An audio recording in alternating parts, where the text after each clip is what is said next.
જુઓ પહેલાના જમાનામાં મોબાઈલ નહોતા, ભણેલા બધા લેડી જેટલા ભણેલા છે ને એટલા પહેલા નહોતા. પેલા ગામડા વાળા બધા બૈરાઓ બેનો બધા ભણેલા ઓછા હતા પણ ગણેલા જાજા હતા.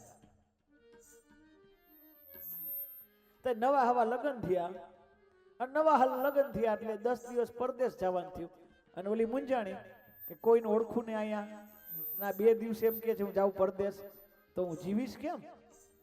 અને આવશે તો ખરી ને પાછા, જાય છે તો જાય છે, આવજો મને મૂકીને નહીં એકલા. એટલે પછી એના પતિને એમ કે ક્યાં જાવ છો? તો પરદેશ. કેદી આવશો? તો કે 10 દિવસે. તો કે 10 દિવસે મને ન સમજાય, હું ભણેલી નથી. એટલે પછી છે ને એના રૂમમાં બોર્ડ હોય ને એમાં 10 લીટા કરે પતિદેવ કે જો એક દી સોમવાર જાય ને પછી 1 લીટો ભૂસી નાખજે, મંગળવાર જાય તો 1 લીટો ભૂસી નાખજે. એમાં બધાય લીટા ભૂસી જશે ને એટલે હું આવી જઈશ. આ બધાય લીટા ભૂસાઈ જશે ત્યારે હું આવી જઈશ. આવી રીતે હું આવીશ.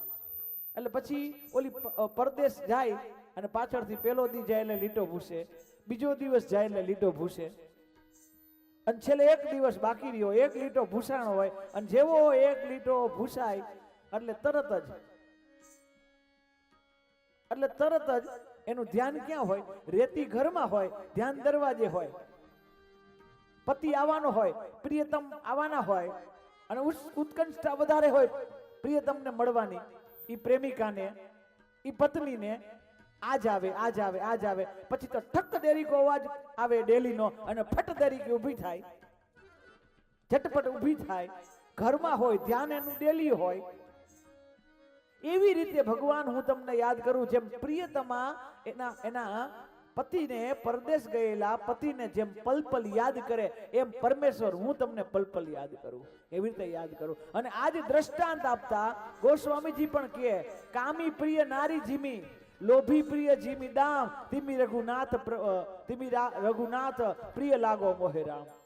રામજી તમે કેવા પ્રિય લાગો? તો કે કામી ને નારી પ્રિય હોય અને લોભિયા ને રૂપિયા જેટલા વાલા હોય ને એટલા જ વાલા તમે મને છો. લોભી ને રૂપી બહુ આમ જો ઉભારી બરાબર, લોભિયા ને રૂપિયા બહુ વાલા હોય. ઈ લોભિયા હાથમાંથી રૂપિયા નો દે તો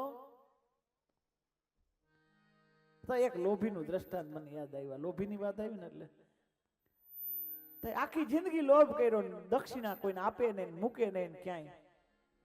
તો પછી છોકરાએ કીધું કે એક કામ કરો બાપા, આલ્યો રૂપિયો અને જાઓ, ગામમાં કથા બેઠી છે, પોથી ઉપર મૂકજો. બાપા કે હા કાંઈ વાંધો નહીં, પણ જીવ હાલવો જોઈએ ને. જિંદગી આખી કઈ ન કર્યું તેવું કરવાનું કે તો બહુ દુઃખ લાગે. એટલે આમ જબાના ખીચામાં બાપાએ રાખ્યો તો ખરી પણ છૂટો ન મૂક્યો. રૂપિયાને કેમ છૂટા મૂકવા? હાથ પકડી રાખ્યો અને મુઠ્ઠી વારી રાખી. અને આખી કથામાં એક જ ચિંતા કરે, મૂકવો પડશે, આ દેવા પડશે. આખી કથામાં એ જ મન રહ્યું અને મુઠ્ઠી પકડી રાખી. અને પછી કથામાં ગવાણું કે પૈસા કામ નહીં આવે ને આવું બધું. તો ઈચ્છા થઈ કે લાવો દઈ દેવ. હવે ઈચ્છા થઈ, દીધો નથી, ઈચ્છા થઈ. અને પછી રૂપિયાને જોવા લાગ્યા કે લાવું છેલ્લી વાર જોઈ લઉં, પછી આ હું તું કેદી ભેગા થાશું. તો પછી આમ મુઠ્ઠી વારેલી હતી અને મુઠ્ઠી વારેલી તેજા ગરમીના હિસાબે એ સિક્કો પલરી ગયો, હાથમાં પરસેવો એટલે સિક્કો પલરી ગયો. આમ મુઠ્ઠી ખોલીને રૂપિયાને જોયું તે પરસેવો ઉપર હતો.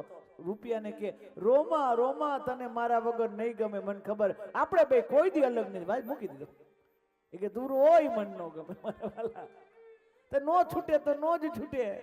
આ છોડવા બહુ અઘરી વાત છે.